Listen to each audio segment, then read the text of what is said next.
Démarré depuis le 30 novembre 2022 et réunissant tous les responsables régionaux et leurs épouses, le programme de 3 jours de jeûne et prière a connu son épilogue ce vendredi 3 décembre 2022 dans la chapelle centrale de la région de Lokossa. À l'instar des 2 premières journées, la dernière a aussi commencé par une prière d'ouverture et l'adoration dirigée par Maman Virginie Fatiao. La dernière prédication de ce programme a été donnée par l'ancien président de l'Église, le révérend apôtre Marc Fatiao. Il a entretenu l'assistance sur le sous-thème intitulé « Attiser le feu du Saint-Esprit, vivre dans la crainte de Dieu dans l'Église locale ». Dans son développement, l'homme de Dieu a souligné l'importance d'être arrosé du feu du Saint-Esprit pour la vie de l'Église.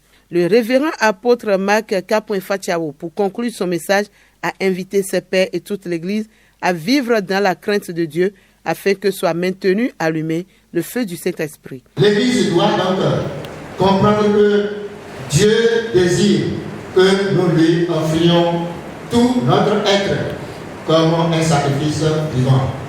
La crainte de Dieu peut également amener les gens à faire preuve de gentillesse. Si nous avons la crainte de Dieu en nous, nous n'allons pas chercher à rendre le mal pour le mal. La compassion va nous pousser à répondre le bien pour le mal. Après ce message, un moment de prière, de repentance et de prise d'engagement pour un nouveau feu a été dirigé par le révérend pasteur Landry Bokovo.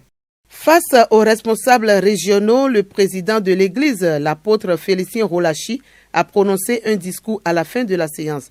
Je voudrais témoigner toute ma satisfaction à l'endroit de chacun de vous pour votre participation à ce programme dont le thème général est intitulé « Repositionner l'Église locale pour un impact maximal dans les nations ».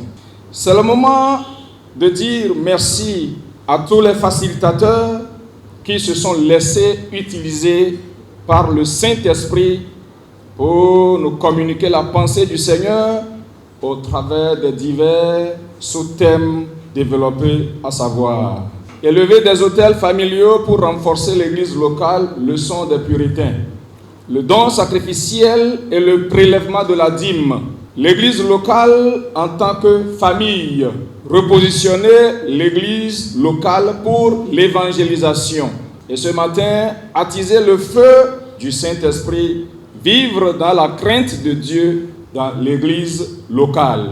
Je nous invite à mettre en pratique les leçons reçues des divers sous-thèmes développés et principalement les partager avec tous les collègues pasteurs, les officiers et tout le peuple de Dieu arrivés dans nos postes respectifs.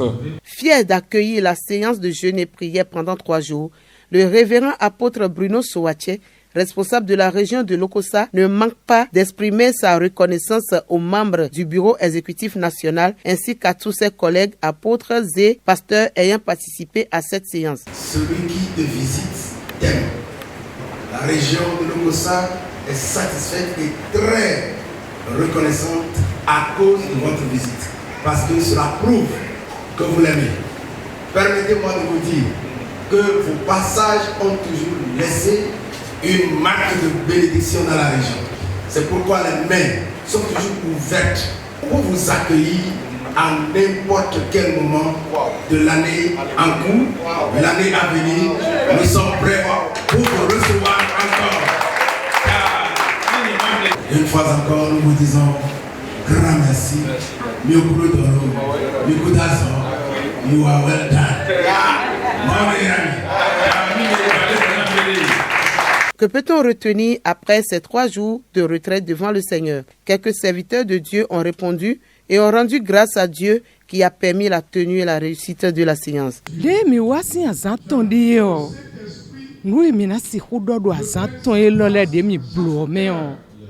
Mi modo ma uma voma vo de khledo bezan mi ton le me bo de mi de gbon bo gosi région mi ton le lokpodokpo me mi sodo mo ma u le vo go azo wanu lokpa le de jinu mi do bezan mi ton le me Bon, do egbedian, mi do yogo, do egbedian, ou ma autant, élève gomme et boton flabo.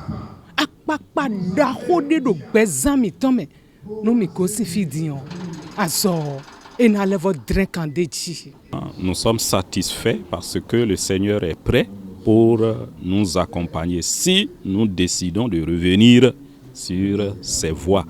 Et la prophétie nous disait que Dieu veut nous bénir l'Église et élever l'effectif de cette Église. Et demande à chacun de se mettre résolument au travail, surtout l'évangélisation. Et demande à chacun de vivre dans la crainte de Dieu, car notre vie peut impacter notre entourage qui viendra vers le Seigneur.